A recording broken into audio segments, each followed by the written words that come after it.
Ayubowan. I want to show you today how to make something really healthy first thing in the morning. I'm here in the beautiful organic gardens of the Moritua Centre of MJF, and here we have an incredible selection of beautiful fresh herbs and spices. I'm going to make a kenda, which we all know. I'm just trying to remind you that it is so important that we get away from bread and butter and sugar and the starchy things and start eating the way our ancestors used to eat. But I'm going to concentrate on one thing that all of you know about. Pennywort or gotu-kola. So gotu-kola, we all know it's good for memory loss, it's good for circulation. They say it's good for phlegm as well. You can just pick some. We all know what this tree is, right? Kuruvita or curry leaf. It's in every single curry that you make. Do you know why? I know it tastes good. You can just fry it, you can make a sambal, you can do all kinds of things. I know it's good for digestion, for your respiratory, for skin problems.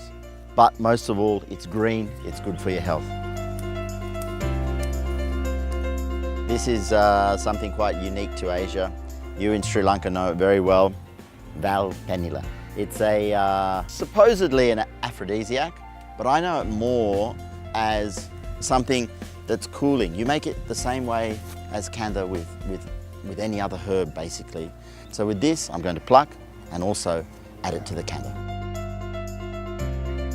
So here I am in this beautiful old kitchen, an old Kajan shed really, all made of clay, just like the old days. And that's what we're cooking today. We're cooking food that is hundreds of years old, food that is so good for you. And it's very, very, very simple. You can still reproduce it today very cheaply and quickly. So we have our ingredients. We have the beautiful gotu-kola, we have some Kuruvita, we also have some of that amazing red rice. Now the red rice is so beautiful because it's unpolished. Unpolished rice is good for your digestion, is good for your health. Then coconut.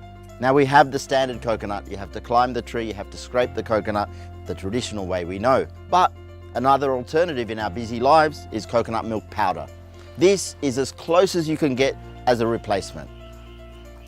Lastly, you can also use the tinned coconut cream. Now this is okay, but you have to think that when they put something in a can, they pass it through heat, so it changes a little bit. So I would recommend fresh or the coconut milk powder. The only other ingredients, salt, pepper, some onion and garlic, and it's very easy. To start, the rice has been washed and just putting a cupful of rice in, a little bit of onion and garlic for flavor, some salt and a bit of pepper, and then water. And you need about 8 times the amount of water, so about 8 cups to 1 cup of rice. That needs to cook. So now to make the juice. This is the important part. It's got to be strong, it's got to be concentrated, not too much water. Using a little bit of all the herbs, I'm just going to push them into a blender. Water. And then just blend it.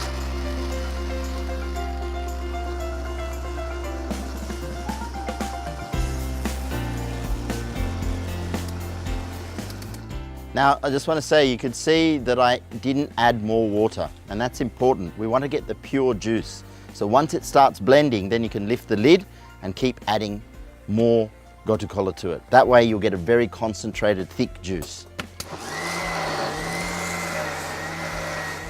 Once it's really well blended, you need a strainer and a spoon, and you need to push this beautiful juice through the machine. Now if you have a liquidizer, or if you even have a cold pressing machine, even better, because then you can really get the extract. But if you've only got this blender, it doesn't matter, because you are going to get all the goodness out of this blender. You're going to get all the goodness out of this gotu-kola mix, and all that's left now is just the fiber. So you can see here, I have a beautiful dark green juice, which is what I'm going to add once the rice is cooked. So we need to make sure that the rice is nice and soft. You can see if you squeeze it, it all breaks up. Last stage is to add, firstly, the coconut cream, which you put in, and you put that in, turn the flame back on. Once it comes to the boil, stir it. Your rice will be nice and soft, will start to explode now, will break into pieces, and that means that your kenda is thickening by itself. Once it's all combined and that beautiful aroma comes through, turn it off. And then, lastly, we'll add this beautiful Kola juice, and it is stunning. The color has come up vibrant green, and the last thing to do is just to taste it. The flavors are great. You can taste the rice, you can taste the coconut, but most of all, that fresh Kola flavor comes through really, really nicely. Now, my suggestion to store this, because now your day is starting, now you're starting to have to do all the things that you have to do in the house to get everyone out of there, get everyone to school. Buy a thermos, put this in the thermos, put it on your kitchen table. Then your family can come as they wake and as they get ready for work. Some can take it to work, others can have it there before they go. They'll leave healthy and full. If you want to serve it, I've always got a plate that you can put it on as well.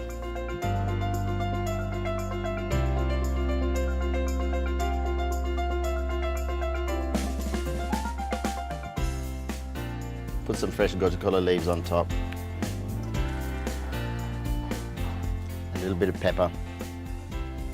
So here it is, a bowl full of ancient goodness, brought to you by the gardens of the MJF Centre in Moratuwa, but you can do it at home. And that is what we're trying to tell you. Eat healthy, live long. Kenda, with beautiful Kola, some curry leaves, and of course, lots of love. Now there's one thing I have to say to you, do not add the sugar, because the jaggery will reverse all the good effects that we're trying to get you to give your family. Please enjoy this, brought to you from nature, and that's the way all of us should be eating.